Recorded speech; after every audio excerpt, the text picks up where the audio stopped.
Now I should be audible. Hi, hello. I am audible on the internet. I have caption. I have captions, and let's go ahead and switch into my.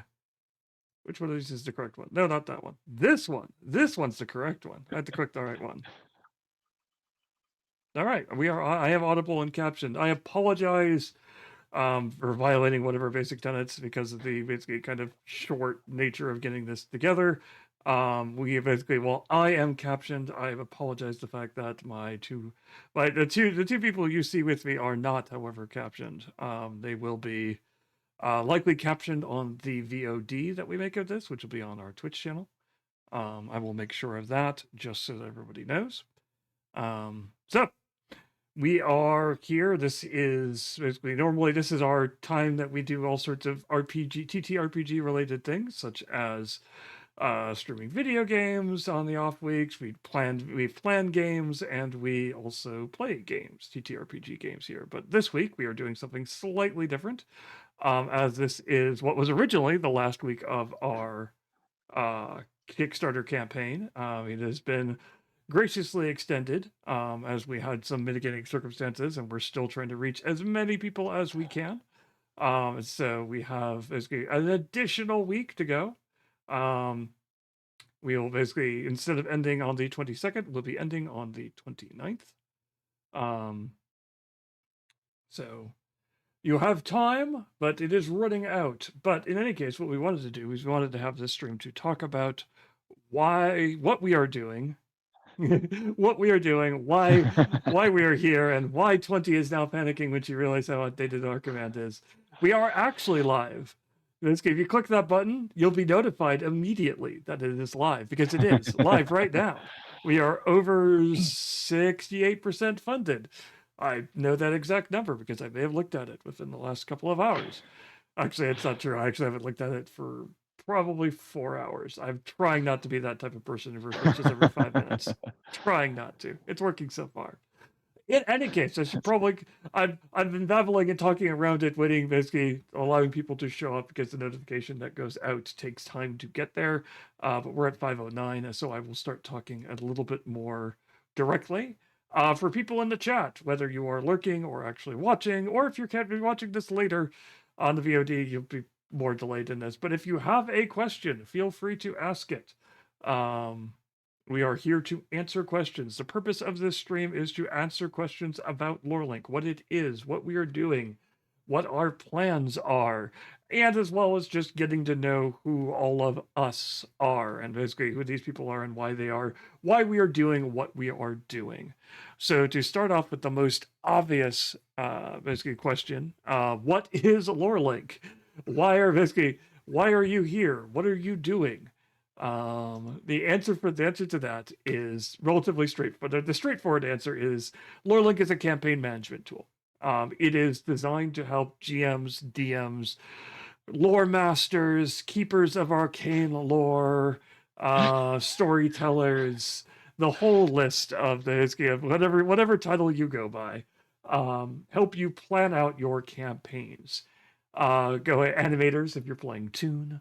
All of those are basically titles that GMs have, but basically one thing that they all share in common is the fact that they are all tend to have copious amounts of notes, whether you're the type of person who is playing a game that is uh, straightforward and you're actually playing it from a pre-made adventure, or you're playing it from a creation of your own, a world that you have built painstakingly since you started in junior high, in little notebooks you scribbled in class.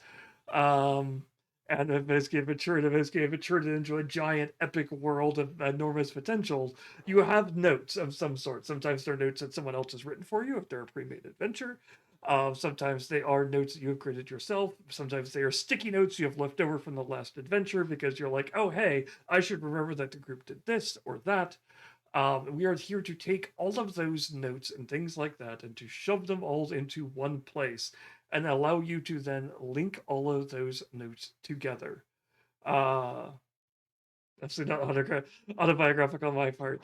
I Yeah, we want to get into the ask me anything type thing. Yes, I do have notes, but not as many for campaigns. But I do have fan fiction for a game called NetHack. Moving on. Nice. But it's even funnier if you know what NetHack is, because that's all ASCII art. It's great. It's a roguelike game with ASCII art. Um, It's the best but kind of art. yeah. In any case, we are allowing you to take all of those notes, all of those things that you have written down, your side notes, your side stories, your fan fiction, as it were, and taking all of that and linking it all together. And so the fact that you know that this event involves these people, takes place in this location, involves these items, and may be part of this group's basically secret master plans. All of those things are things that can happen in any world, whether it's a fantasy world, a modern world, a science fiction world, um, Greek mythology, whatever.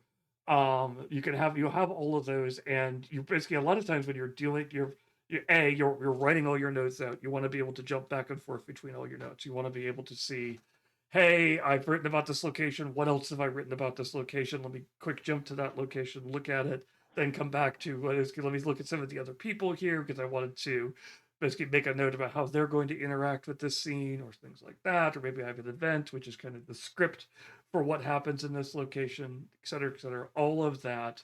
But the unique part, and basically this will kind of get into another question I'll ask, basically I'll answer later that we've gotten a lot of, is basically we are also uniquely situated in that we are also not only designed for note taking before the game, we're also designed to be there as you play the game. And so you are meant to be able to jump between all of these things as you are playing so that you are not spending time looking through your notes, flipping through things whenever something comes up or you have to look up something. It's basically so you can smoothly transition from A to B to C to D and have all of his game be able to keep all the ups and downs that go on because your players throw weird things at you. So that is what Lore Link is. It is a web-based tool, and we'll get into more about why it is a web tool in a bit. But it is a web-based tool that allows you to store all of your notes in one place, link them together, then sit down at your table and play them with your play your game, whether it is online or in person. Um, and play them all together. Basically connect everything together and be able to run with it. So the next question I should probably answer is, who are these two other people here? You can kind of see from the titles there. I realize that I'm being a terrible host and just letting these people stare at the screen without actually introducing them. So I can allow them to introduce themselves. We could start with Martine, who is below me. Down there. I love playing at cameras because it's great remembering which way is which way on an actual camera. It's that way. That makes sense. It's that way. Go ahead and introduce yourself. I'm Martine. I work on the UI and the UX of Lore Link. I do a I generally specialize in CSS and accessibility, so that's a huge part of what I do on Lore Link, as well as I do game. So there is that. So I really enjoy working on this product. It's been a lot of fun. And in the other corner, I'm not going to gesture this time because I've got my arm exercises in for the day. It's Michael. Go ahead and introduce yourself. Hi, I'm Michael. I've been gaming with Mark for over 25 years now, a really long time, and I really enjoy role playing. It's been a really big part of my life, and I've even been running games for more than a decade now, I guess. So I think of myself as a newer GM, but then Martine would yell at me because I would yell at you because I've GM'd like 3 or 4 times in my life, maybe, and I'm probably like over exaggerating. I think my longest campaign was about 4 years. I don't know, something like that. Well, we know that you have GM'd recently because you have actually GM'd the most recently out of at least me and possibly Mike, because you GM'd last week on this very channel. That's correct. I did. Exactly. If you actually available for the next several hours. It's the VOD view on Twitch. Also, but it is also available on our YouTube channel. If you wish to go see that, Yep. you can see her running Honey Heist, which is a fun indie RPG.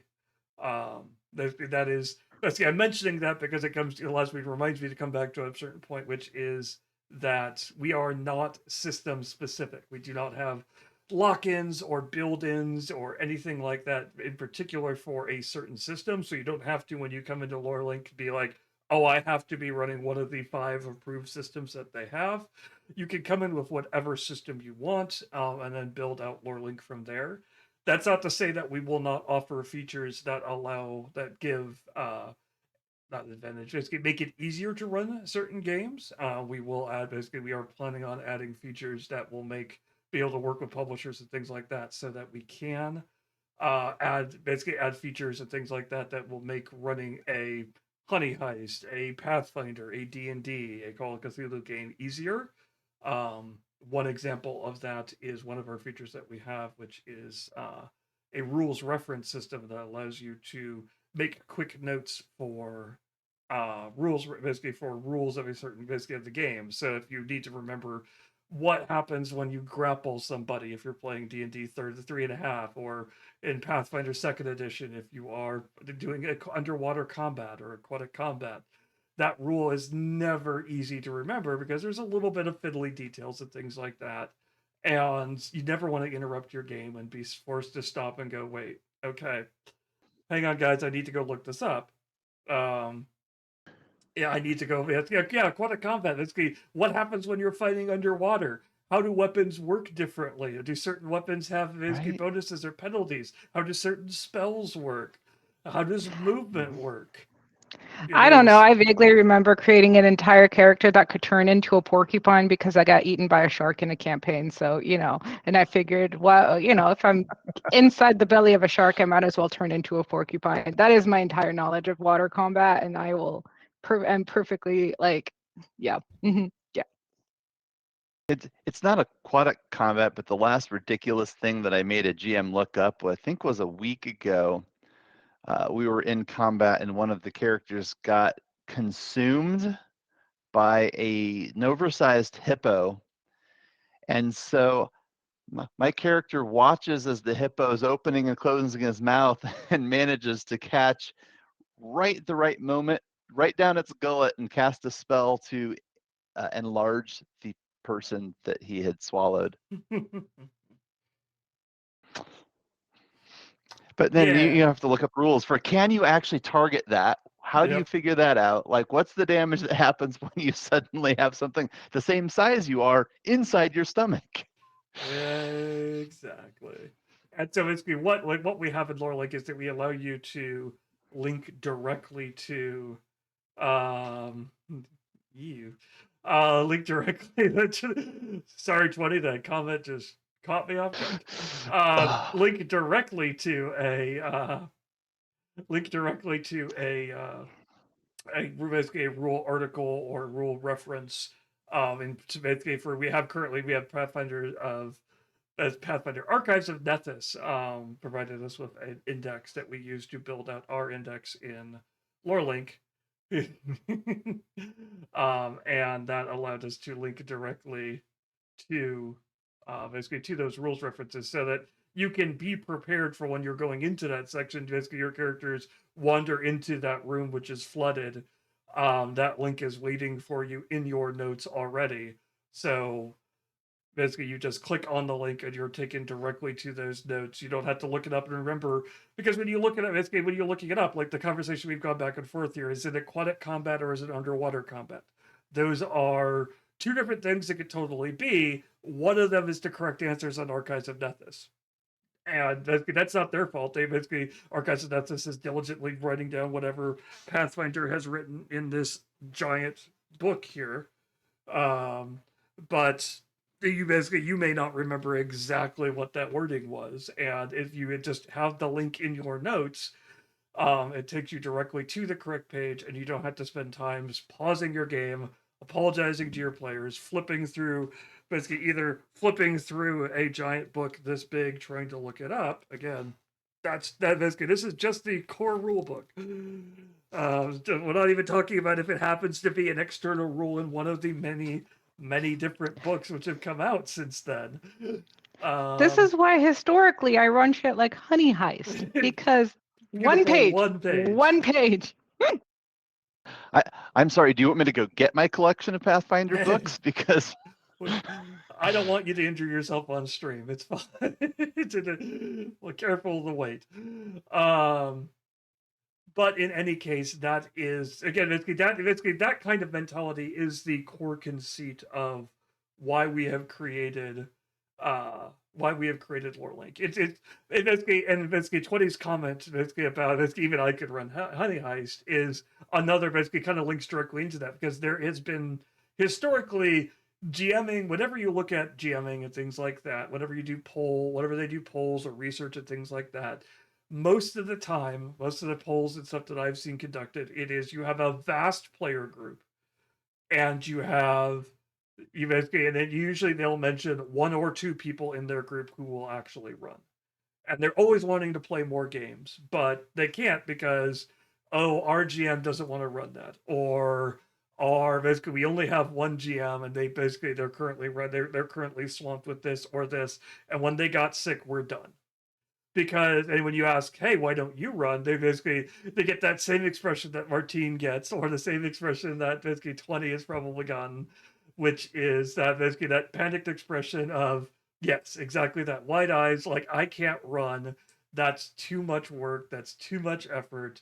Because a lot of times because those people have super cool ideas, because like Martine's game was amazing and awesome, it had lots of great details and interesting things that she set up and all of that, and that can be intimidating and overwhelming and complicated. And what we want to do with Lore Link is we don't want that experience to be the barrier to entry. We don't want there to be that artificial, basically, I don't want to play because I don't want to have to deal with all of that.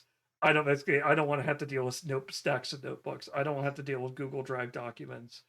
And Well, it's even simpler than that for me. It was the ability to link all my locations. So like think dungeon crawl, right? You're just the ability to have right there, okay, what room are they going in next? What's in the room? What room are they going in next? What's in the room? What rooms are available to them from this spot, and being able to like click from location to location to location to location, staying, instead of having to flip, okay, they're on number 15, let me go find number 15. Okay, they're on room number whatever, let me go find room.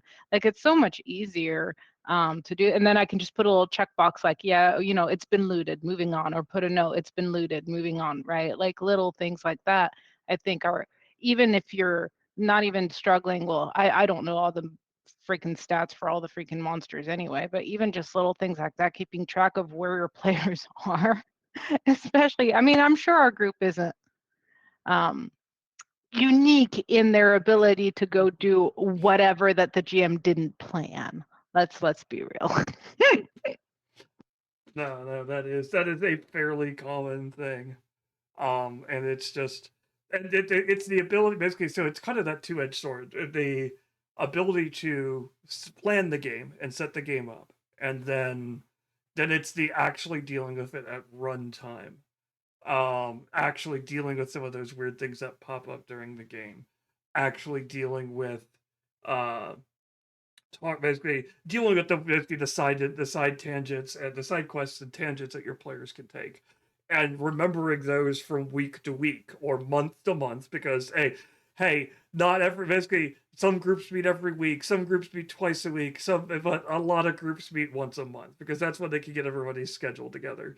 And as a GM, you're stuck with a lot of times going, what did we do last month? Where is everybody? Okay, and it's even worse if you happen to be basically one of those 4 GMs who's the one GM for 6 or 7 different games, and you're like, okay, and even if you're running the same game twice, as I am in a couple of occasions, just because I've got different groups of different people who want to have a similar experience. So for example, I'm running Extinction Curse for 2 different types of groups, because people love circus arcs for some reason. And so keeping track of, it's a fun one. What can I say? And so basically, it's the okay, what's going on with this circus versus what's going on in this circus. So basically, how much money do they have, things like that. And so it's also basically so that's one of the basically so that's one of the reasons why we designed Lore Link for that, and it's one of the features that kind of differentiates Lore Link from, I feel, a lot of the other campaign management systems out there. Which leads me kind of my next question, which we've gotten this question a fair bit on our Kickstarter.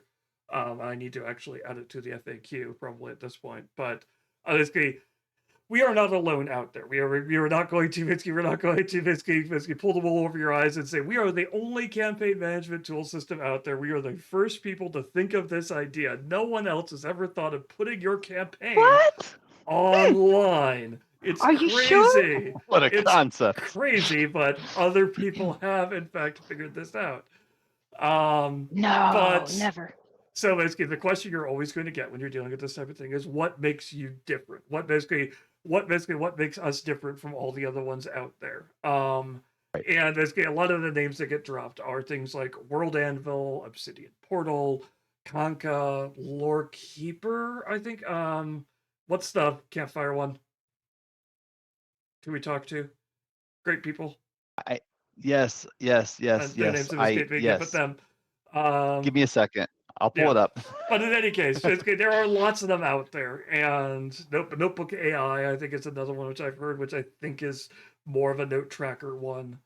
But what a lot of them, what we feel one of our major differentiators is that we are designing for both game time use and planning, because when basically that is basically half of your notes that you're going to generate, basically half of your plans are going to they're going to get created at the table. That is basically, unless you are very strict by the book GM who basically wants to ensure that their players have a certain path.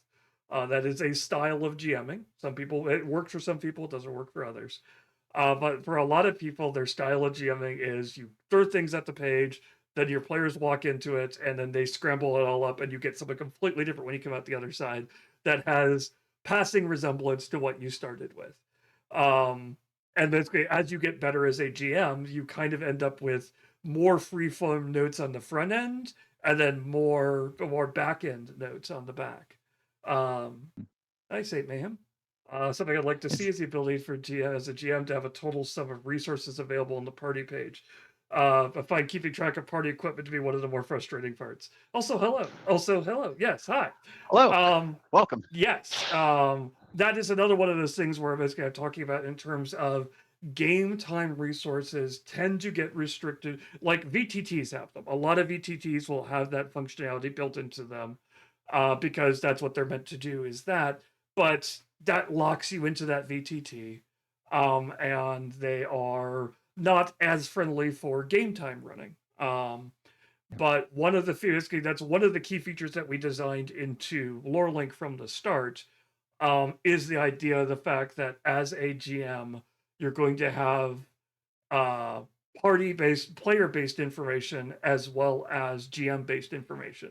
You're going to have your players, and they're going to have things which individual players are going to know, things that the party as a whole is going to know, and you're going to have kind of group resources. Basically, essentially, party loot is one of the most common things that I see deal with. Basically, no matter how advanced you are, no matter what VTT you're dealing with, 90% of the time there will end up being an Excel spreadsheet or a Google spreadsheet or a piece of paper if you're playing Always. at a table, which has a list of equipment on it. And that list of equipment is going to be scribbled notes. One person at the table is going to get stuck with that job, whether they liked it or not.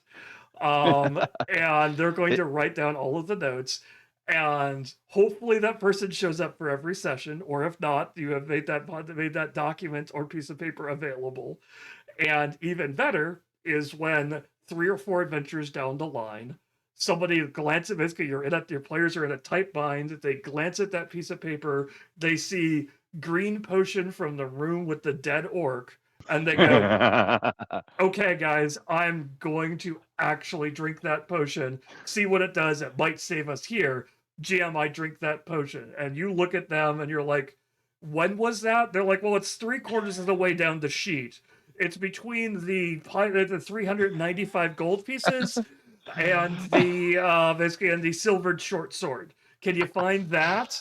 And as a GM, you're I like, would never do that to a GM. okay, give me a second. And they're control Fing through their notes and they're looking for it.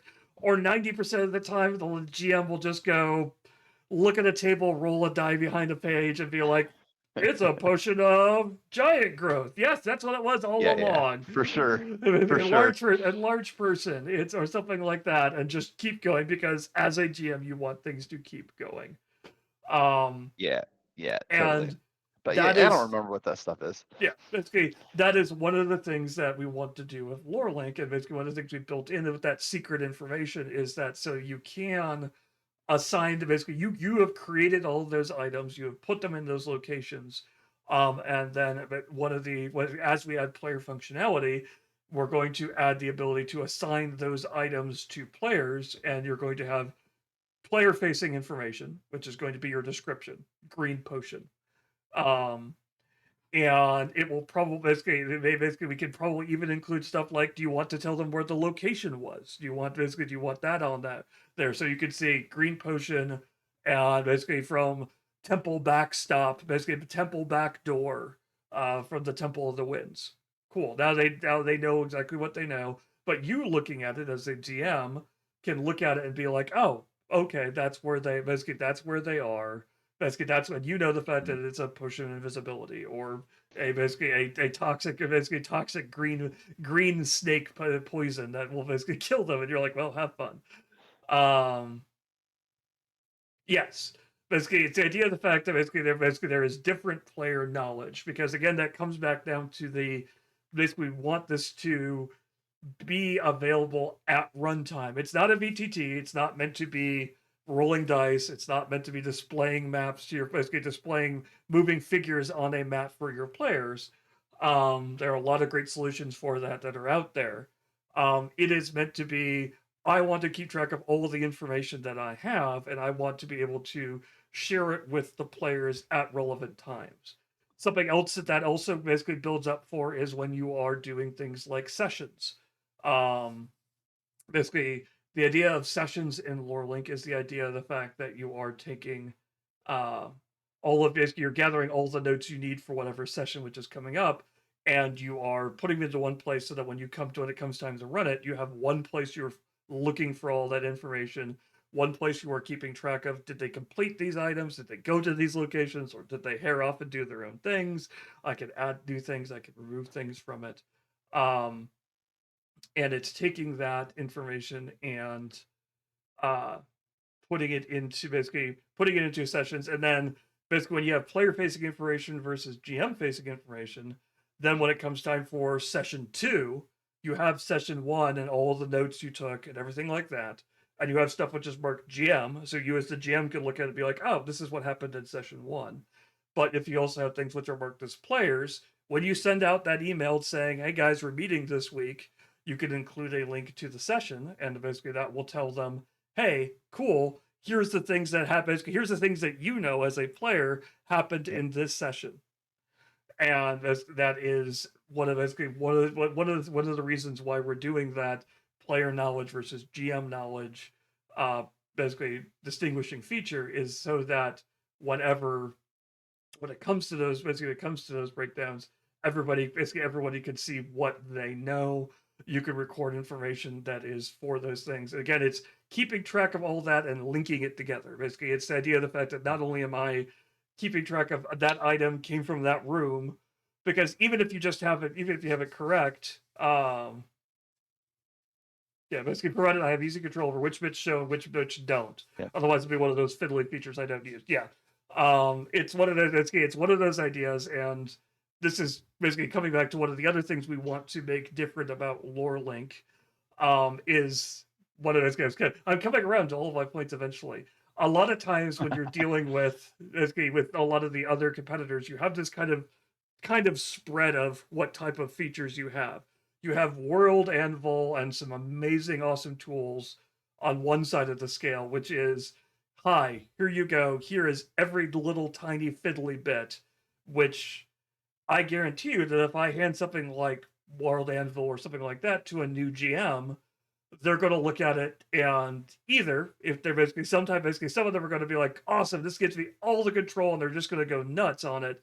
But for a lot of beginning GMs, you're going to get what I call blank page syndrome. It's you've been told to do something, and you've been given an entire blank page. You've been given too much. You have no idea where to go, and it's just too much information. It's too much.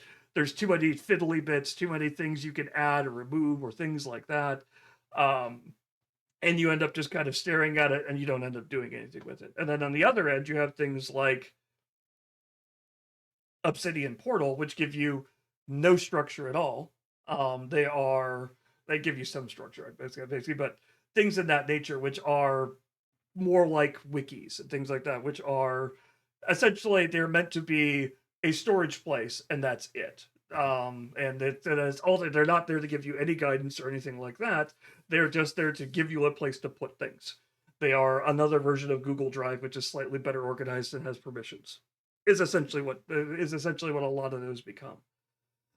And we want to be in the middle of that. We want to give you some structure. We want to give you some control over, basically give you some guidance. We're actually working with a lot of, basically, at least we're working with some GM tools and things like that to give guidance to starting GMs and things like that, to give you places, basically, whether just for categories or things like that, or just giving direction in terms of how does this work. And then basically allowing you to, but also at the same time giving you flexibility to be like, oh, okay, you know what, I want to start with events, and I'm going to build out all the events that happen in this world, and I'm going to organize them on a timeline. And then from there, I realize what locations I want to create and the kingdoms and things like that. And then I'm going to create the population and the people for those events and work from there. And some people are going to be like, no, I'm going to start building out the world, and I'm going to start with a giant world map, and I'm going to build down from there, and I'm going to basically populate all of these things, and then I'm going to start games of throwing it up, as it were, and basically starting all sorts of civil wars and political battles and things like that. And then I'm going to carve out a tiny section of that, and I'm going to thrust my players right into the middle of that, so that I know exactly what's going on in this world, and they're going to bump into all of these cool things that I've created right in the middle there. And but basically, our goal is to basically kind of give you that guidance, give you that control, as well as basically giving you the flexibility to start where you are, as well as giving you some places to channel your thoughts into. So you're not just staring at basically a blank Google spreadsheet, a blank page, and typing locations and then hitting enter and then being like, okay, I'm just gonna start naming some things. That's been one of the hardest parts for me getting into planning a new game, is just like, where the heck do I start? What types of things do I need to make notes on? And usually what I've ended up with historically is I would have a session sheet for tracking, like, log of what goes on during the sessions, and then I have like a handbook for the players with details for them. Then I have my own notes. Those are all separate documents. They're not linked together. They're not linked to the actual adventure itself, and that gets really tedious really fast. And it's hard too, just to know, what do I need to put in here? What kinds of things do I need to track? And it comes with practice a little bit, but like, hopefully we can short circuit some of that practice needed type of thing, and provide some clues as to new GMs as to what do you need to do to be super successful here.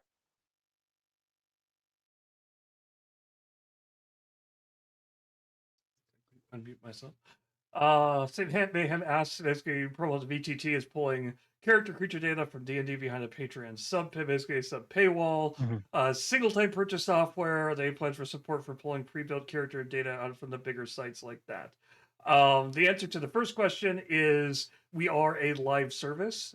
Basically, one of our things is that we are web-based, and the sad part of that is because we are web-based, there are incurring costs that come with that. So basically we are going to be a subscription-based service. However, I'm going to issue two caveats on that. The first one is that outside of the Kickstarter, when we actually go live, there will be a free tier, which will be a basic tier, which you will always basically, which you can have access to. You don't have to pay anything for. That will basically allow you to use Lore Link for that. If you do use, basically, if you do pay for Lore Link and then you stop using it, we are not going to be basically one of the things we actually had a long conversation with this with the campfire. Basically, the other VTT is we are not the other VTT. The other GM thing is we are not going to hold your data hostage. We are not going to be the people who are like, if you put your data into this system, it is locked in this system and you can't get it out. Exporting and connections to other applications, whether they be other GM management tools, other VTTs, whatever, are something we want to support. If you put your data in here and then you're like, oh, I want to pull it out and put it somewhere else, cool, that's awesome, because basically the TTRPG community is not huge. It is not outside of the big giant monster in the room. We are basically everyone basically play everyone kind of meals their stuff together from a bunch of different sources, and you want to be able to basically we make money because you find a VTT you like, you find an RPG you like, you have a dice tool that you like, and you use them all together, and we want to connect those all together. Yeah, well, as long as it's a wild Watsy and not a wild Pinkerton, we're fine. But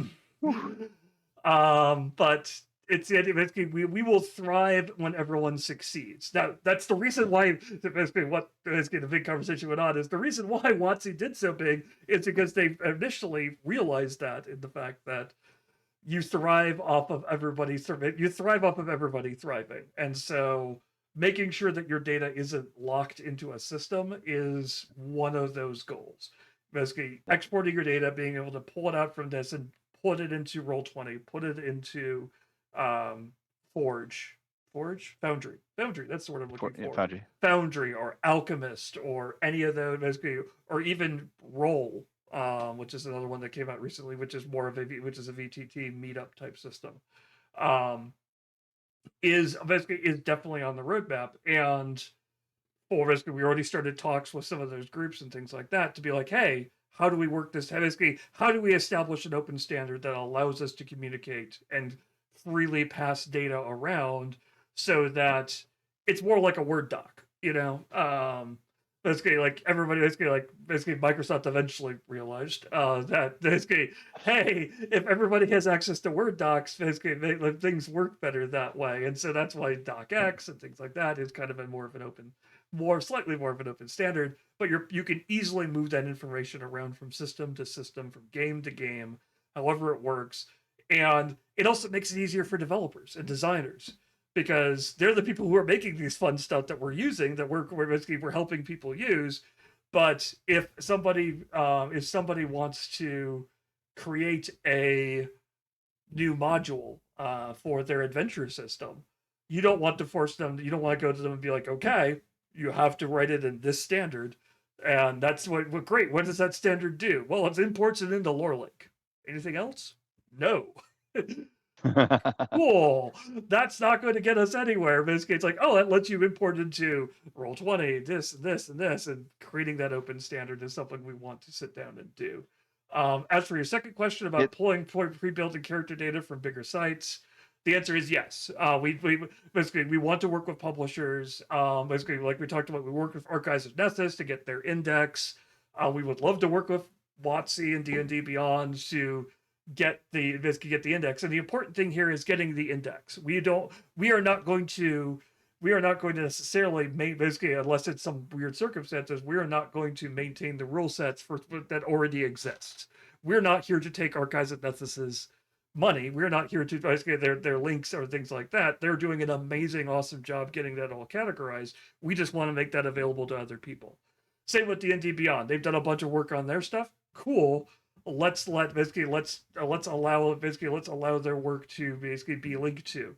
Same with Fate SRD, the Fate SRD that is out there. The same with the Blades in the Dark SRD, which is already out there. Things like that.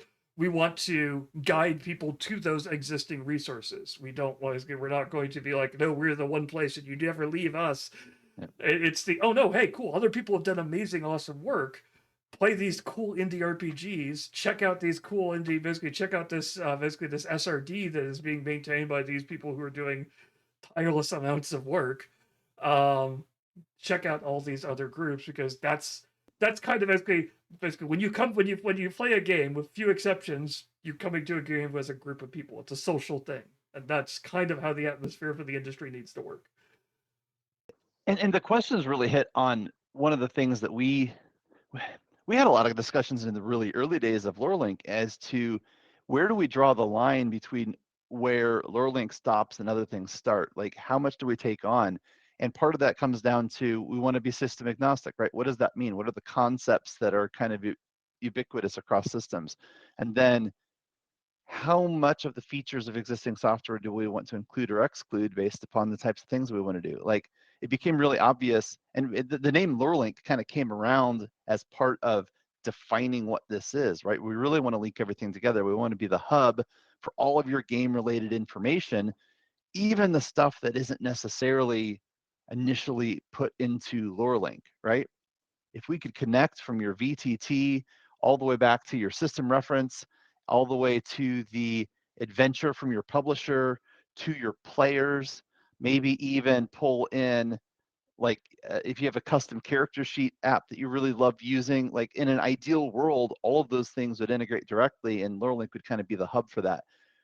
There's a long road ahead to get to that point because we can't do all of that work. We have to build partnerships and relationships with each individual company and build these things out. Mark talks about open standards. That's absolutely correct. The only way to do this successfully at scale is to build open standards so that more and more companies are communicating using the same basic technology and data formats. So those are things that we definitely want to work on. And this is like a super important thing to us to be able to do that and to not lock your data in. And you asked about the pricing thing, and like, yeah, there's going to be a free tier. We're not going to lock up your data like immediately. We're not going to delete your data. When you create stuff, when you invest in putting stuff in, you get to keep that. There's going to be the ability in the near term to export it. Down the road, we're going to connect to more and more of your tools, and hopefully all of these things give you kind of what you're looking for. And for the pricing piece, like, we want to make sure that it's affordable to everybody, because if it's not affordable to you, then it's not going to work for us either, right? What we really want to do, hopefully I'm speaking for everybody, but like, it'd be nice to make a living making an awesome tool that a lot of people really get a lot of value out of and help them run games and have fun. We're not looking to price people out of being able to use the tool. That doesn't even make sense. But one of the comments earlier was regarding like the player, like tracking things with your players and like the loot sheet. And man, has that been a source of pain over the years. One of the things that I used to do is I would just scribble notes at the table on different sheets of paper, and I would end up with 5 or 6 or 7 or 8 sheets of lined paper, and you'd scribble things out when you spent them or used them. And I would actually have to do talks in between sessions with the GM as they tried to keep up with what we had and try to, okay, so what do you have on that sheet so that I know what to account for when I'm planning the next session? So obviously anything you can do to make it easier for both the players and the GM to sync up together makes that really nice.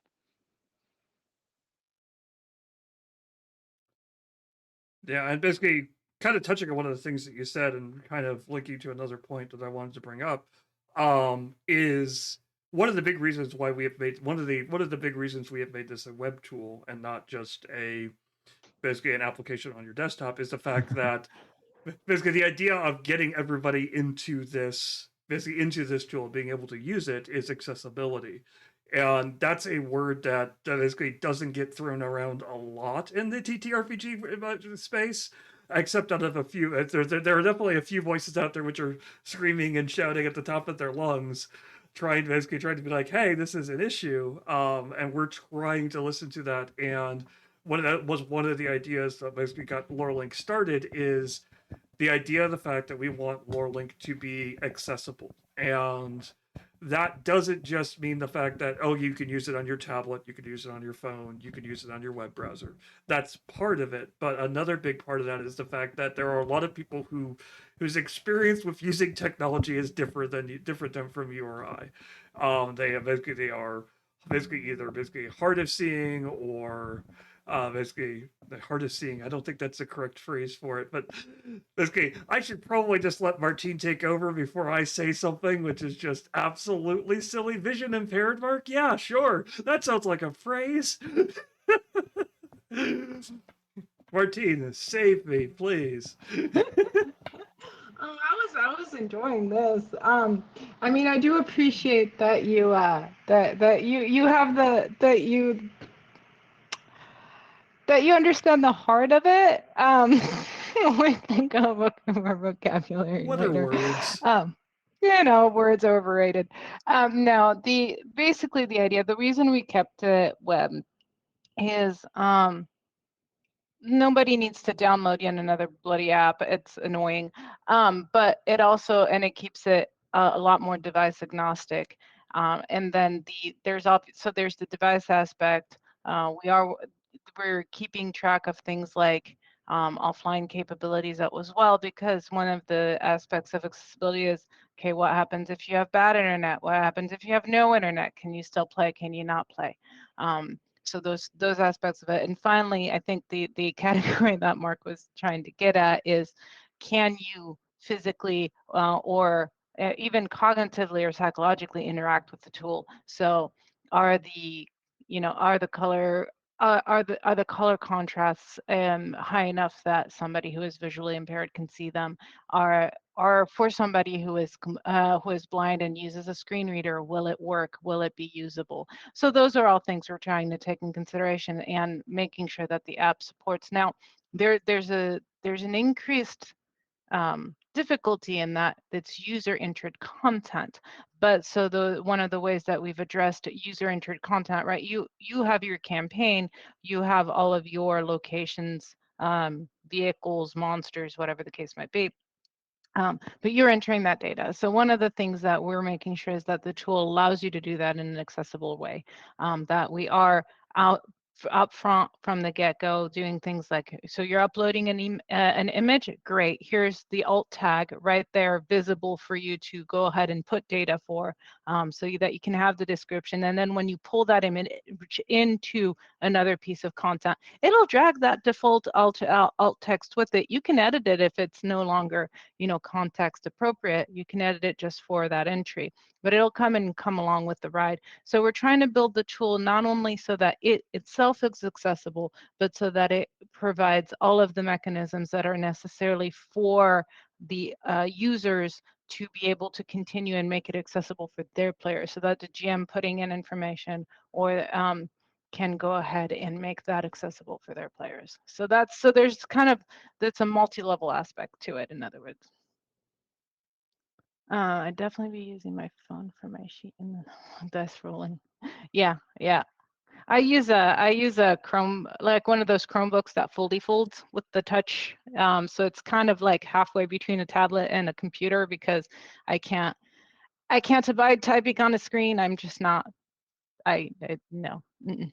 But the concept is, there is the concept of touch, right? So we do consider all of those things and want to make sure that it is going to work for multiple types of play and and a wide range and variety of players, if that makes sense.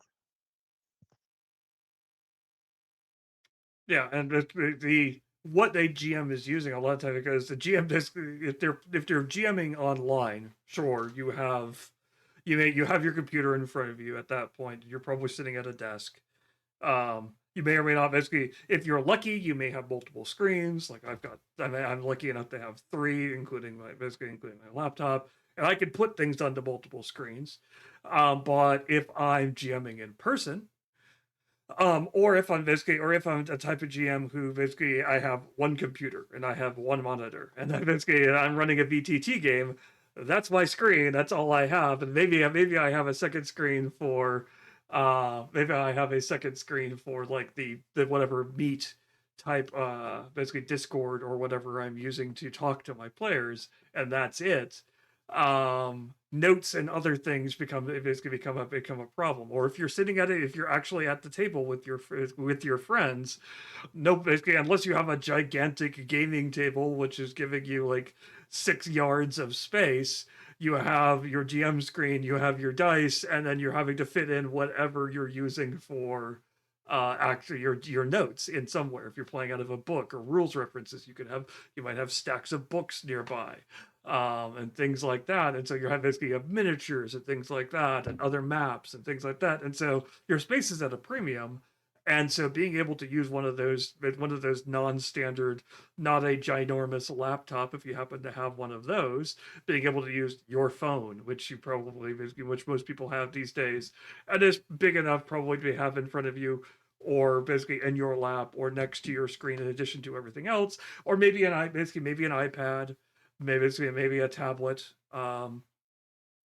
things like that. And you could actually you could lore link, basically knowing the fact that, oh hey, I know I wrote all of my notes on the computer, because like Martine was saying, typing, basically a lot of people typing on a laptop is going to be the laptop typing on a keyboard is going to be the easiest way to enter all of your notes, because you're probably going to be writing a lot, because you're probably a wordy type. Basically, if you're writing up scenarios and situations, you probably have a decent bit of words you're saying.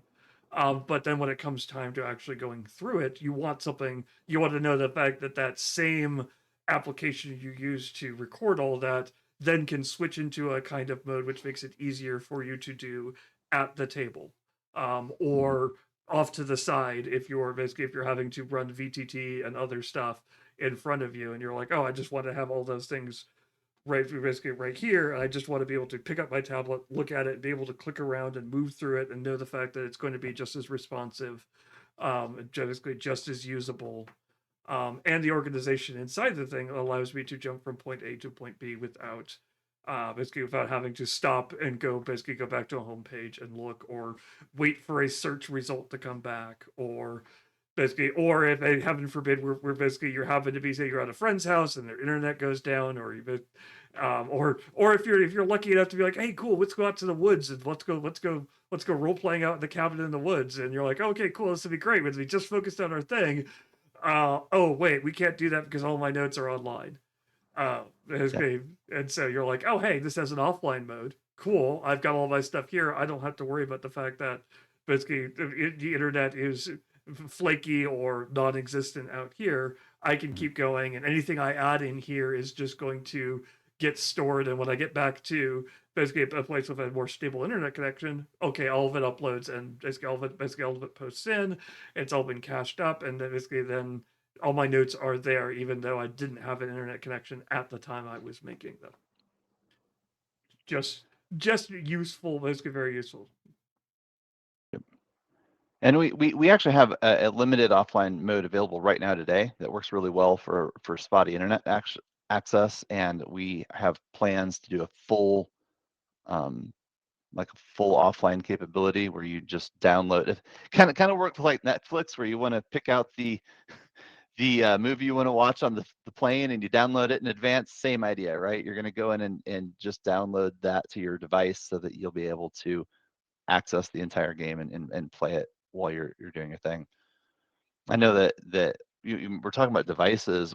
For me, like when I'm a player, I want touch. I want just the screen. I don't want the keyboard in an ideal world. But when I'm the GM, I have to have that keyboard because I'm doing a lot of typing and taking a lot of notes. And it's really important we support all those things. But one of the design decisions that goes into Lore Link in some cases is,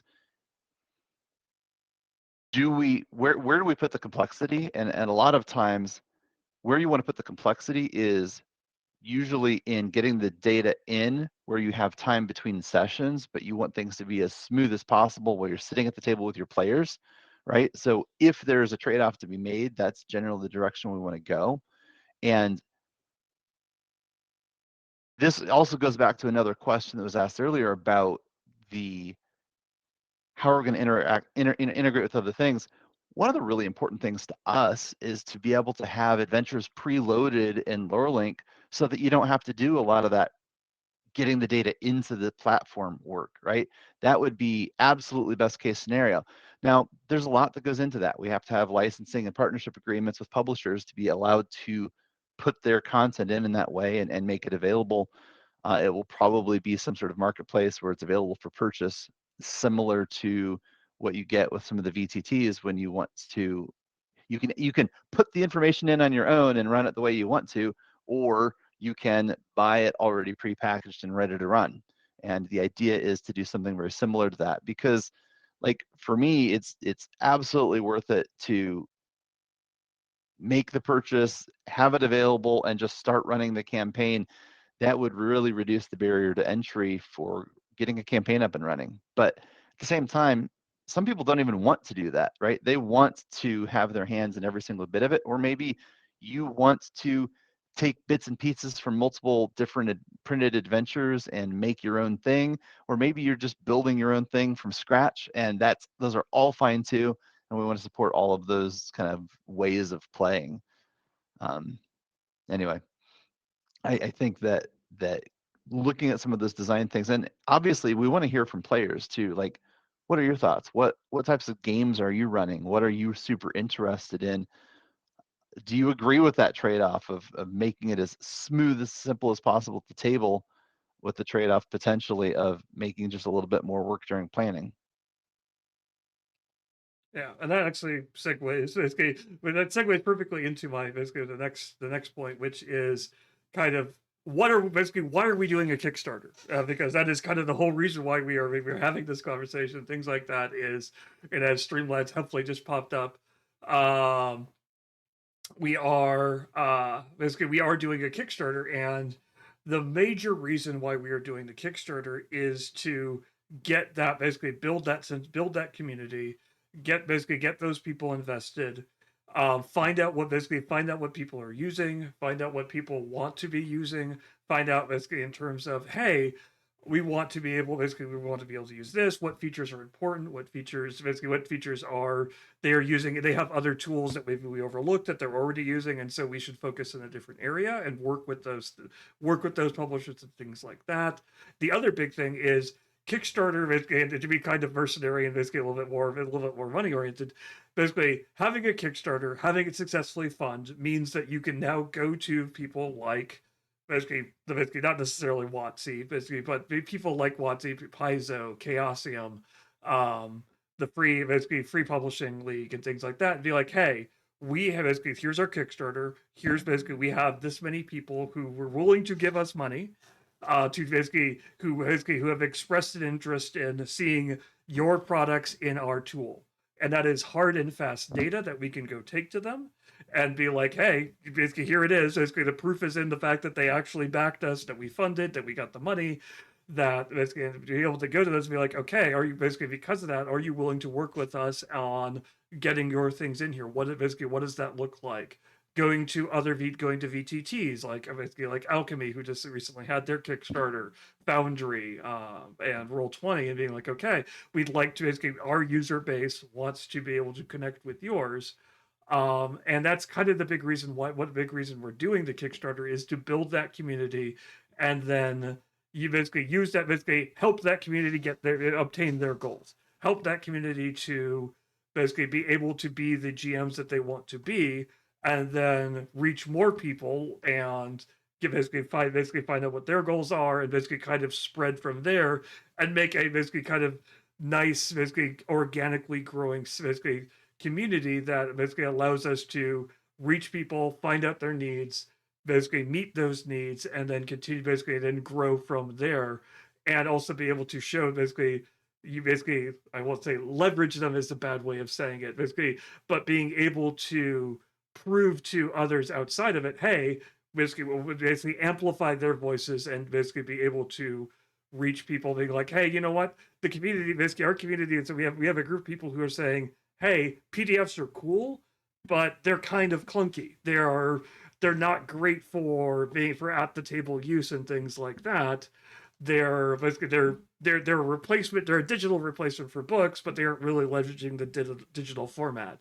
Can you basically let's work with that to let's work with that. Basically, can we work with you, help making that open standard so that you only have to basically you can write it in one format, and you can then reach these people with basically with tools that help them GM better, and then they're more likely to buy your products. They're likely to use our products to GM, and basically everybody benefits in the end. And so that's the reason why we have that Kickstarter, is to build that community. And so it is how that Kickstarter is working is we're gathering the community, we're getting to know those people. They are basically once the Kickstarter closes, assuming we fund, and I'll deal with that in a bit. But basically, when we fund, basically we close. We then take the feedback and things like that. We clean things up, and then we go into an early access period starting in around October of this year. And then people get access to the tool. We had an early alpha. This isn't a kind of, hey, we're basically, you give us this money and we'll come back in 2 years with a product. We promise. Here's some neat, cool conceptual UI type stuff that we've done. We have the product. We've used it here. If you check the YouTube VODs and the Twitch streams and things like that, we've actually used it. And basically in October, we'll be giving those people access to that tool, so that they can get in there and again start helping us amplify their voices and finding out what they need, what they want to use. And good. A tool like this is so important that it be community oriented, community driven, right? Because this is all about you and your friends and your games and the stories you want to tell and the way you want to tell them. And yes, we're gamers, and yes, we have a lot of experience, and yes, we've been doing this for a long time, but it's like one narrow view, and we need diverse voices. We need to hear from lots of types of people that play lots of types of games in lots of different ways, and try to build a really vibrant community of gamers and build a tool that helps you run your games. And at the end of the day, like Mark mentioned earlier, there are lots of other products as well. And so we don't want to have an adversarial relationship with even our competitors, right? It's a small community. We're going to interact with these people. We interacted with them at Origins. We're going to interact with them at Gen Con, and we want to be friends with folks that are building cool stuff in this space. Whether it works the way we would build it or not, we want you to have options to kind of do your thing the way you want to do it. And in an ideal world, we would be able to export your data from us and import it somewhere else, or vice versa. And a lot of that comes down to, hey, what are you looking to do? What are the hard parts for you when you're sitting down to run your game? What are the challenges you run into? What is it that makes it hard to play in your sessions? That information is super valuable, because we want to take those challenges that you're facing and make them better, make it easier for you to get to the table, to play your games. Yeah, it would be awesome if someone's like, they're running a game in Lore Link, and they reach the point where they're like, hey, you know what, this is really super cool. I want to write a book about it. I want to turn this into a novel, or I want to go even more in depth in world building. So I want to take this data and I want to import it into World Anvil, because hey, we do a lot of things, but we don't do the super detailed world building stuff that World Anvil offers. And so it'd be awesome. We can be like, cool, great. Here's your export from that. Go into World Anvil, create something cool and awesome in there. Same way someone comes back, they're like, hey, I've created this cool world, but I want to actually narrow my focus to a single campaign. So they pull their data uh basically out of World Anvil, and they put it into Lore Link or something like that, because there's always going to be things that someone else is going to do better than we are, and there's always going to be things we're going to do better than if there isn't things that we're doing better than someone else, we shouldn't be in the marketplace. And basically same goes to competition. The fact that they're going to have different focuses, they're going to meet different needs. It's a community. Basically, the greatest thing about the TTRPG thing is it has a ridiculously diverse user base. It is, because you're sitting around the table having fun in your imagination, there are no barriers to entry. You can be 5 years old. You can play a game with a bunch of 5-year-olds. You can play a game with a bunch of 80-year-olds. You can play no matter your background, where basically your economic status, whatever. You could sit down and basically, no matter your background, you could sit down and play this game and interact with people and get a view into someone else's worldview, someone else's culture, someone else's Um, yeah, art playing with 5-year-olds is a trip. It's a blast. It's a little nuts. It has its own special kind of things. There are some cool systems that mitigate it. But basically all of those things are really cool for basically things like that. And so the marketplace needs to reflect that. You being a monolith in that, as much as certain people would, basically, so as much as stock, basically, as much as investors would love to have, no, you need to be the best and only and whatever, it doesn't work. That doesn't work in an industry like this. No one, you can't be everything to everyone. You have to specialize. You have to focus in, and it's just the way the nature. It's basically the way things work. So I do also want to bring up the fact that Mike did mention being at Gen Con. Basically, I don't think we've officially mentioned that anywhere outside of. No, you're not blowing any cover. I don't think we've officially mentioned the fact that I think it is an open secret. But it is the fact that An open secret that made one of the press releases, but sure, it's a secret. Exactly. That's what it's in a press release, but I don't think it's been announced on social media. I don't think, and so it's whether or not you read our press releases, which is not a fact which I'm going to rely on. We have a website, by the way. We have a website which has our press releases. If you would like to go to that website, it has those cool things. It's right there. It's been put in the chat. It is right over that way. I'm trying to point again. This is a bad idea. It's right over that way. But it has our press releases. But in any case, we will be actually after basically we originally applied to be at Gen Con. We were hoping to get a booth inside the exhibitor hall. Sadly, we did not make it. But they did come back and contact us later and be like, hey, by the way, we're having additional exhibitor space outside the exhibit hall. Would you be interested in that? And we went, sure. And we applied for what they call their maker's space. It is basically where that is located is if you are going to Gen Con and you've gone in the past, you know the fact that there is kind of a long hallway down the side, basically down the side of the exhibit hall, which leads to additional space in Lucas Oil Stadium, which is attached to it, and where now is going to be located the food trucks area. They have a long hallway that goes down that way. Down that hallway, we will be somewhere along that hallway. We don't know exactly where yet. They have not told us. But basically, that space is where we will be located. So hey, if you happen to go to Gen Con, come stop by, see us. If you have backed us, definitely come by and see us. We'll have a gift for you. We have basically the pins that we were offering at Origins. We will be able to basically if you should come up to our booth. There we go. You want lower into your, I want to say left, but that's giving directions on stream. There you go. Our awesome pin that we have.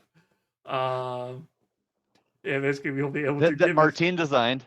Yes, Martine designed that. Basically, Martine is the artist, so I do have to apologize in advance. The UI UX you see on this Twitch stream is 75% Martine and 25% Mark futzing with it to get guest star working on Twitch. I touched it. So it is basically she may be cringing this entire time. I don't know. It's not bad. I have to say it's not bad. You got the hexes working and everything. It looks pretty good to me. But no, if you like the art, I definitely designed it. If you don't like the art, it was me. I would say it was me, but no one would believe the fact that I was able to produce art even of quality Martine would consider bad. Let's just put it that way.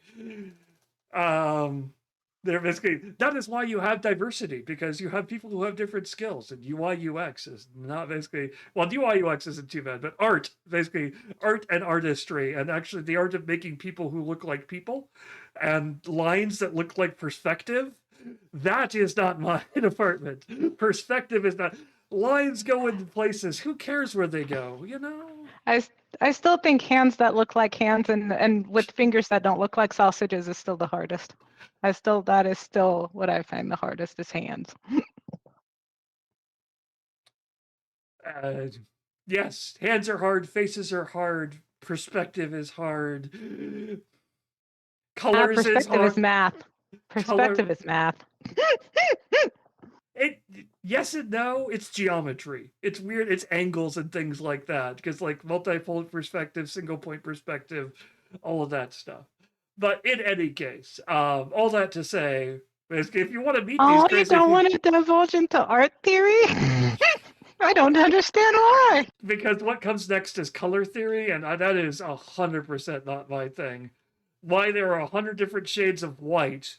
Like it's hilarious because it's one of those things where I know basically when someone explains to me, they're like, "Yes, this white is a cool white. This is warm, etc., etc." You look at it, you're like, "Oh yeah, okay, I definitely I get what you're just looking at. I can tell this feels right or feels wrong." But then you get into the actual, it feels right because it's yellow and it's next to a pink. They're like, but they're both white. What do you mean that's a pink white? And that's a yellow white, and that's eggshell, and that's ecru, and that's um. I was waiting for it. I was waiting for you to go. Is it eggshell or ecru, or off white or beige or yeah? I was waiting for that one. Yep. I have painted too many. I have painted, but we digress. We never digress. We are always on topic here. It's almost like 20's trying to keep us on track. It's crazy. Now you know who the real person that makes sure we get anything done is in the behind us all. Moderators, support your moderators. They do wonderful jobs. So I'm trying to think if there's basically I have one last thing I want to talk about. Which is kind of basically I will briefly talk about this because I can't say too much at this point. But I want to prove the fact that we are thinking about it, and talking about it, even though it's not a fun topic. We are down to 11 days. The new number threw off my math. I think it's 10 technically. 29th. It is the 18th, so it is 11 days. Okay. Look, I could do math. 11 days left. So the possibility of us not funding exists. It's not a fun one. But it is something that I want people to know the fact that we have considered and we have talked about.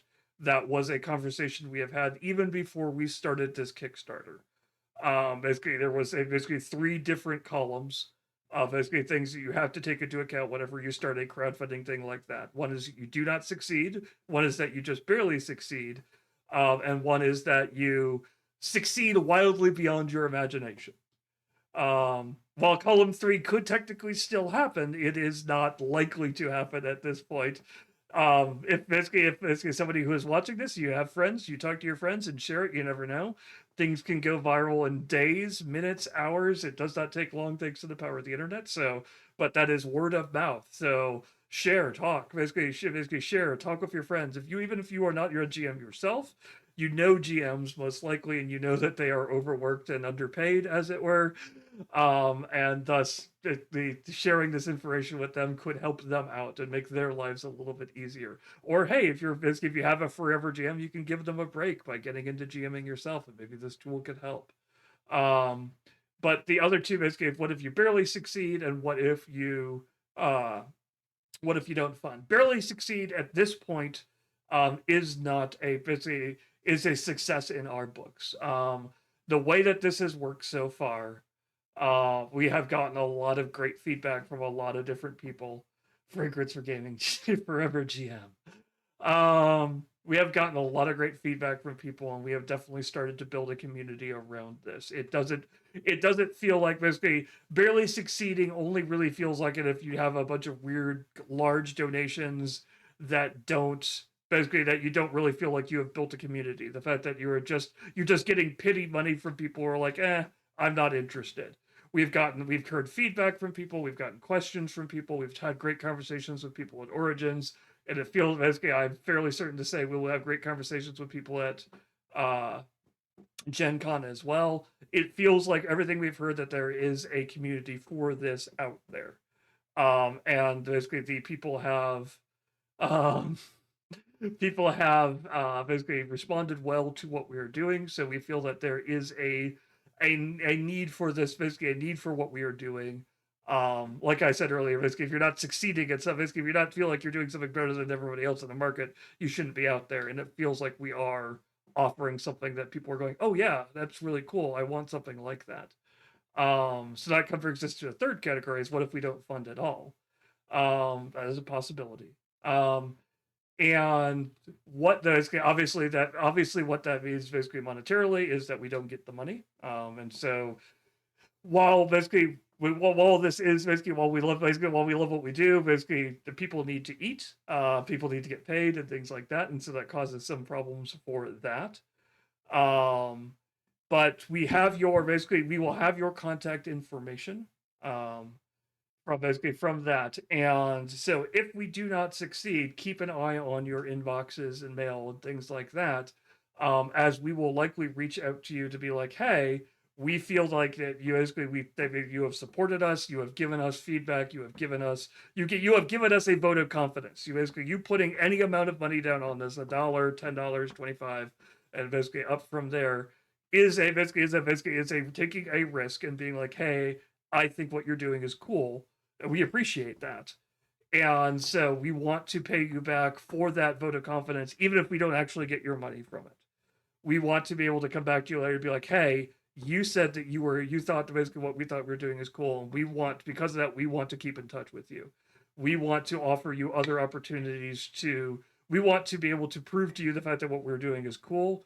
And we want to be able to basically work with you from there. That what form that takes, whether that is another alpha stage where we do more work and things like that, where we figure out some of the things where went wrong, whether that is another crowdfunding phase where we do this again, maybe with a different target goal or with more lead time or something like that. However that works out, signing up for the Kickstarter, even $1, gets you on our radar and lets us contact you and say to you, hey, you expressed interest. Here's where we're going. So even if you're thinking, oh, hey, they may not fund or whatever, basically, A, if you think that we're not going to fund, you not giving us money is going to guarantee that. Um, B, basically, even if we don't fund, basically moving in that direction helps build that community. And basically, if this is something you want to see in the world, if this is something you want to see out there, supporting us basically, even basically just giving us that vote of confidence of, hey, I trusted you and I believe in you, will help it make it happen one way or another. Well, the reality though is we're really, really close. We're like, what was it, 69 or 70%, something like that? Like, Yeah, it's not going to take much to get us over the finish line. We need to get, rally your friends, rally your GMs, and then this doesn't even need to be an issue because we're so close. So close. it's honestly the most likely outcome at this point in time. Yeah. I think I'm more optimistic than Mark is sometimes, but that's fine. Like I really, how many times have I back lots of Kickstarters. I mean, I back lots of Kickstarters, and how many times have I backed the Kickstarter in the last 48 hours when I got the reminder to go back the Kickstarter? Because it happens. Like, it's fine. And I know basically I don't want to sound like it. Basically, it is there. I am answering that question because it is a question that a lot of people ask, and I want people to Yeah. know that we are not a fly by night. Oh gosh, what do? We didn't succeed, etc., etc. Basically, we are people who have done basically two of the three people out of this call have founded successful businesses in the past. I'm working on it. I'm trying. I'm trying to be but two of the three people have done this before, and have basically whether it's Kickstarter or whether it is actual just straight up entrepreneur business things. They have done this before, and we have an understanding of what it takes to do these things. And people ask these questions because they're like, hey, if I'm putting this money in here, I don't want to find out later that you were unprepared for what happened. I don't want basically. I don't think you were. I don't think you understood what was going on, or et cetera, et cetera. So I want to be a little bit of that realist. But yes, basically the nature of the thing is we are at 68%, which if you look at the number is a number which is significantly greater than 50, and is closer to 100 than it is to 0. It is a we have gotten a large amount of people who have backed us, and we are hoping basically we are working on getting more and more people to it, and we are basically we have the confidence that we have a product, and it's just getting it in front of people, and when they see it, a lot of people go, "Oh, cool, this is what I want," and so that's what we are. That's basically that is what we're here. That's why we're having this conversation. Basically, is And to get this in and front of more people. and in the interest of being fully transparent, like before a year ago, long before we really were planning the Kickstarter, we were having conversations about what's the best way to build community, what's the best way to get the word out there, what's the best way to do things. And we knew pretty early on that we wanted to attend conventions and meet with people face to face, go to gaming events, and we've been doing that. Even if we're not able to be an exhibitor or a sponsor, we still are attending events.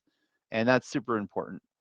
But also, we knew we wanted to do a Kickstarter, and the goal of the Kickstarter for us was not to raise money. It was because Kickstarter is a fantastic vehicle for sharing and getting the information out there and getting an idea if people are willing to buy in, because we understand from our perspective the $5,000 we're asking for is it's not a huge amount of money. We can't start a business on $5,000, but it's more than enough to help us cover the costs for Origins and Gen Con and a lot of the other types of things we want to do, right? To help get the word out. But we also, on the flip side, really understand that the $50 that most of our backers have pledged, that's a lot of money for most people. It's a lot of money. And we really, really do appreciate that. And the fact that you're willing to make that investment, that commitment, says a lot. It means that this is something you really care about, it's something you're really interested in, and we want to do right by you and give you something of value regardless of the outcome of the Kickstarter, right? We want to keep that connection. It's relationship building. We want to work with you.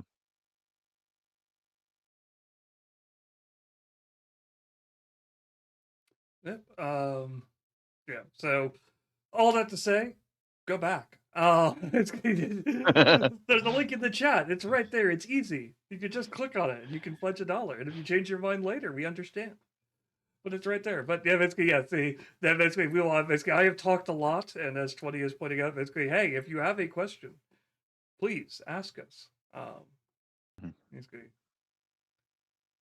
none of us have a strict deadline, but we're not gonna hold here on the chat asking basically wasting people's time if we don't have basically if we're not basically making any current progress. But do also feel free to reach out to us on social media. We're on Twitter. We're on, obviously, through the Kickstarter. You can message us there. Go to the website, send us a message there. We're more than happy to answer questions you have there. I have one for all of you. What's your favorite TTRPG to run? For me, I've only ever run two types, and it's between Honey Heist and the D&D Next. So it's like, of course, Honey Heist is my favorite of the two. Yeah. But like, so what about you all? What's your favorite one to run? My favorite one, like there's kind of different answers. Like I'm gonna give the less serious answer. Like there's a serious. I'm running this as a campaign, and I think it's got really cool mechanics and things like that work out really well. There are lots of cool answers for that one, but that's not the answer I'm going to give. The answer I'm going to give is what's the cool, fun, wacky system that basically is just basically great for pulling people out of their shell and playing great games, and that's Tune. Can I? Oh, okay. I love Tune. I love playing Tune. It is so one of my favorites. It is absolutely great as a way of getting people who have no idea what TTRPGs are, no idea basically, are terrified of the idea of running dice, playing math, basically all this math and other stuff. It's just great fun to be like, everyone has watched cartoons at some point in their life. They understand what Bugs Bunny is. Most people, they're probably this game, but most people understand. If you have an understanding of wacky things like that, and just giving them that, giving them tuner feng shui. They're similar things with slightly different bents. But tune is great for just throwing a bunch of people on it and being like, "Hey, do something wacky, say something silly." And watch the world watch what you have said do something to the world and not have a negative consequence because of it. Basically, there isn't a downside of, oh no, you have made a mistake, you have played the game wrong, and now you are dead. It's okay, That's cool. it's the only system I'll ever play Tomb of Horrors and ever again. Like ever again. I mean reasons. So I Oh, haven't I love that actually movie. Yes. I haven't actually GM'd in that many systems, ironically. But so most of my games right now that I'm in five ongoing games, and they're all Pathfinder Second Ed. Um, but I think I actually do prefer GMing Fifth Ed D&D, although I my favorite character ever was a Fifth Ed D&D character, but like at the same time, I really do enjoy playing Pathfinder Second Ed. There's a lot of things I like about that system better. But if I were to pick any system right now, today to start playing or GMing, it'd probably be the One Ring. I've really been wanting to run that game. So I wasn't sure if it would be that or Pendragon. well, I love playing Pendragon. I've I never run it. love Pendragon. I've never I'm run it down for either. Pendragon anytime. Anytime. I love it. It's good. To give a shout out to a system in this game said that we now both own the starter set for the newest edition of Pendragon. Okay, 20 has a question. Your If polyhedral die, which one would you be? A D20, obviously. I don't know. Basically, my debate is between a Easy. D4 and a D12. The Same. Now you have to D12. explain. Okay, the D12 is because of the fact that I don't have to do a lot of work, but when I show up, I make a big impact. Okay. Yep. A D4 just because I love being underfoot. It's great to be a little chaos engine, and magic missile is far too cool of a spell. Nice. Yep. If I'd be a die, I'd be like something stupid like a D7. Like one of those things where you have to go out of your way to go like find the pack of die that has that die. I'd like or a D like a D2 or a D3. Like the D2 really is just random a shaped coin. ones. Okay, fine. Well, they have Fine. polyhedral. They do have polyhedral D2s. I was thinking they are weirdly one shaped. of our friends has that looks like it's an odd shape. I don't know what you would call it. It's almost like a spinny top type situation. I don't know. Anyway, but yeah, no, I'd be because I like being the special cookie. See, I like the D12 because I find it to be the most satisfying one to roll. It's got like, and I have metal dice, so it's got some heft, but it because it has bigger flat surfaces, it doesn't just roll around as much as the D20. It does a very definite, I'm going to roll a certain distance and then stop, and there's your number. I don't know. And you almost never get to roll it, so it's just very disappointing. Yeah, that's true. I've literally chosen weapons for characters just so that I can roll a freaking D12. That's the thing. That's good. Rolling it basically doing because of the fact that they're not like the D20 where you're usually just rolling it for chance. The D12 is an effect die. Things happen because of the D12. Yes. And so a lot of times. No doubt. Is Fireball also D12? No, Fireball is D6. No, it's 12d6. Oh, sorry. It is D6 That or was D10 if you 12d6. have.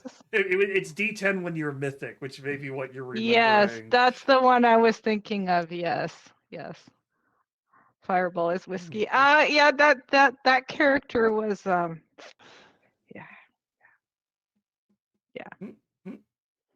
I have had more than one slightly pyromaniac, incendiary type characters. Surprising nobody. So the other day I was showing my collection of Warhammer minifigs to my son and realized that I had this big old box of dice. So I had bought these somewhat miniaturized D6 because you got to roll a lot. I have a box of like 200 six-sided dice for that game. And he's just like, what? My favorite dice equipment. My favorite dice equipment that doesn't look like dice equipment, but is BattleTech D6 tackle boxes. I don't know if you've ever seen those, but because they have to roll so many dice for like LRMs, LRM 20 is usually because each one has a die for whether it hits or not and where it hits. They literally take those like craft boxes or tackle boxes and put D6s in each slot, and that way they basically like, okay, LRM 20s, bam, bam, bam, bam. They set it on the table, be like hit, miss, hit, miss, hit. And they could just go through it like that, and they could just check all of them. Like the first time I saw those at a Gen Con, I'm like, that is awesome and amazing because it is exactly what you need for that system, and it just lets you roll a bunch of D6s. And all the boxes were labeled, so you could tell basically what missile it was, and so. Wow. Makes perfect sense. There's the downside is there's something satisfying about like you having a particular thing or a particular weapon, especially when the GM forgot that you could do it. And that's happened to me a couple times where you have that thing that's really powerful that a GM has forgotten that you can do. And you suddenly start pulling out dice one by one onto the table, and you get that look like, what in the world? Oh no, that looks purposeful. She's not just playing with them. Like there's something about that physicality of throwing a fistful of dice on the table. I'm just saying. And the noise it makes, especially if it's like metal, or I have a set of stone dice, which are really nice too. That like, there's something about the feel of the heavier dice. Yeah. Mm-hmm.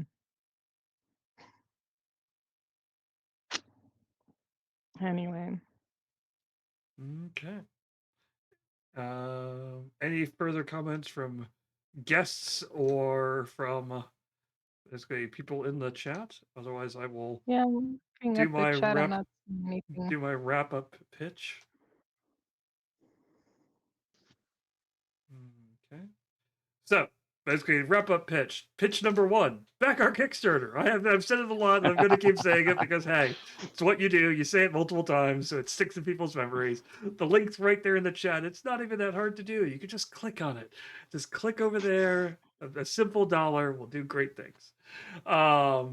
Basically, that is to say, only give if you can, because we do basically we are not here to basically do not give money you do not have. We do not want it. If you want to give, if you're just so desperate to give money you cannot spend, don't spend it on something like this. Spend it on a charity. Speaking of which, we will at some point. I don't think I can announce a date quite yet, but probably sometime in August.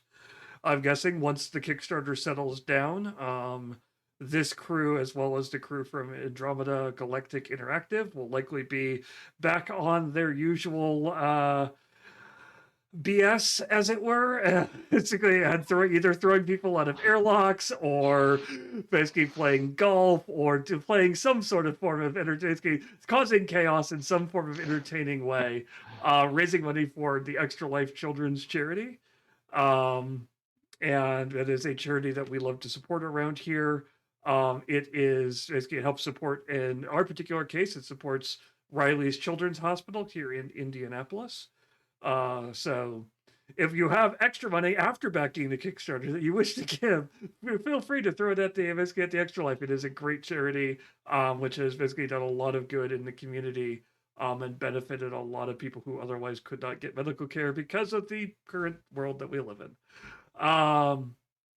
And basically beyond that, in terms of things on this channel, if you're wanting to keep track of those things, Basically, when we go live next and we do interesting things and we talk about interesting.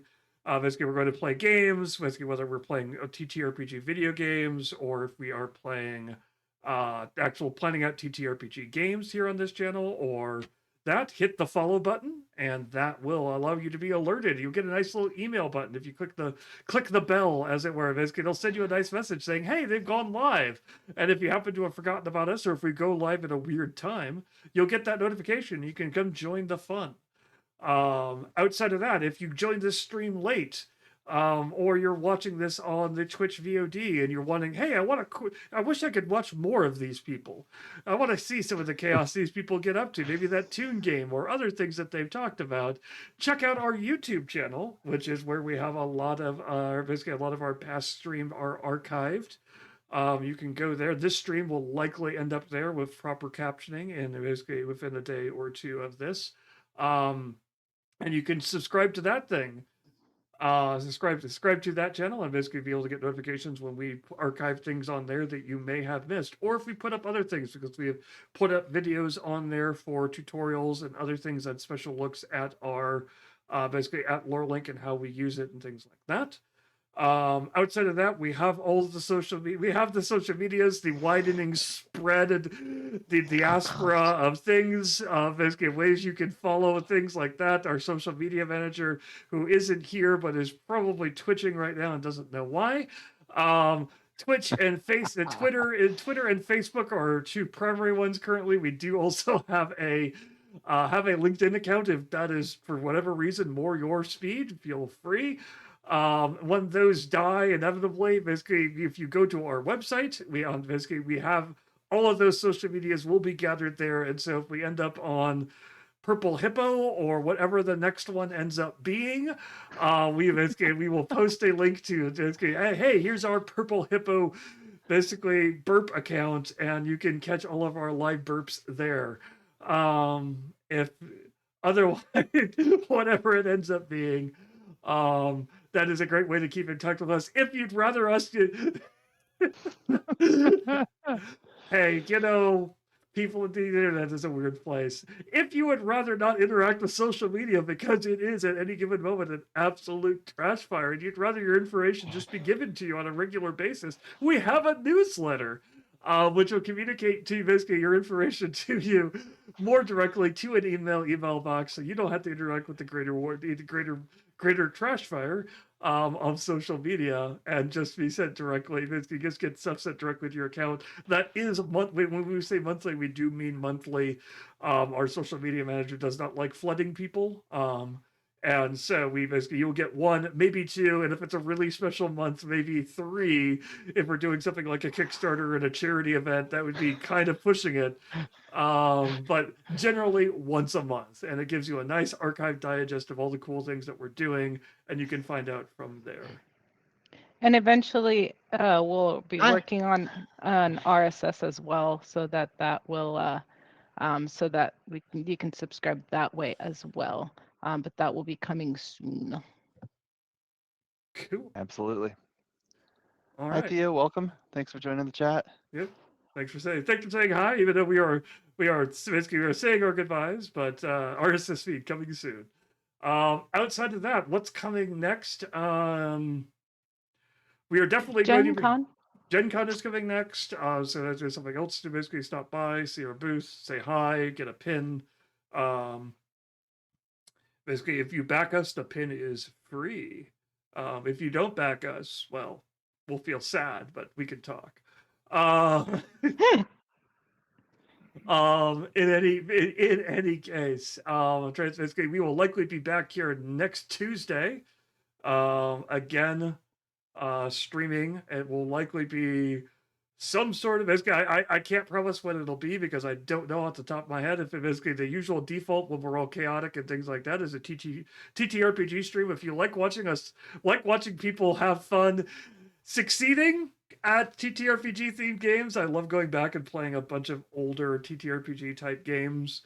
We've played some newer ones, like we played Celesta and things like that. We've also played some of those cool gold box interactive ones, because that basically one of the reasons why we do what we do is because of the fact that we have a long history with TTRPGs, whether they are playing games in person or playing these TTRPG games, these fun gold box pool of radiance style, basically move 5 steps, get murdered by a pack of kobolds, and basically games like that.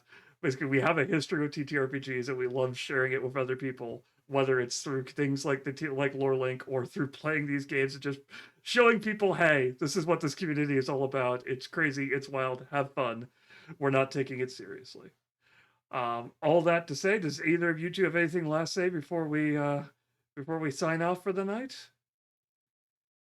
Basically, Martine, I know, has her own stream. So basically, this is a guest star thing. So technically, Martine and Bull Havoth, both of them actually have their own streams that they stream occasionally. Basically, I've thrown a challenge at 20. Can 20 actually? Yeah, she did. She actually managed to get Bull Havoth, and I think that's spelled correctly. Wow. Even, Yep. sometimes you try to throw challenges at your mods, and sometimes they pass with flying colors because they're awesome. Or maybe not. She's corrected it. I spoke too soon. Thank you, 20. And don't forget to add yourself there, 20, Yeah, because add 20 is yourself, a 20, because big yes. time streamer. 20 should also shout out because they have a really awesome and fun stream where they do all sorts of cool and fun games as well. I know they are mostly a PUBG streamer, but I know they do a bunch of other really cool and fun games as well. I don't know what they can tell us what they're doing recently. But Hey, 20. But outside of that basically, so we have a really cool, talented group here. PUBG, Diablo 4, and It Takes Two. Nice. Ooh, that's a great lineup right there. All right. And so with that, I think I will basically sign off for the night and let all these people go and basically resume their normal lives, whether it's streaming or providing food for their family who are starving and clawing at the walls. So with that, To death. To death.